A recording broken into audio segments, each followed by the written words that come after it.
Hello everyone and welcome to my YouTube channel. Today we're going to discuss how to fix CapCut template not showing. For example, if you see a video on TikTok and this shows a CapCut template and if you want to try that template and it doesn't work, then how you can fix that?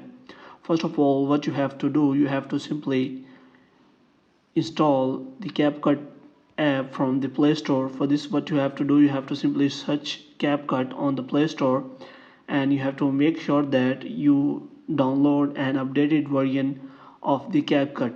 After that, what you have to do is next you have to simply open the CapCut here, and the first thing you have to do, you have to simply sign in your account with CapCut so that you can easily use the templates of CapCut on your TikTok directly. After you sign in your account in CapCut, you can simply use a template of the CapCut from the CapCut also. And if you see any kind of CapCut template on TikTok, you can also use that template.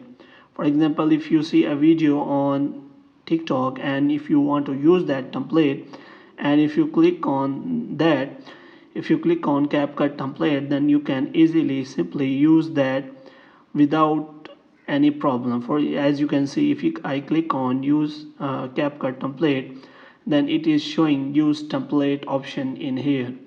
Hope you have liked this video. If you want to get more videos like these, kindly subscribe our channel.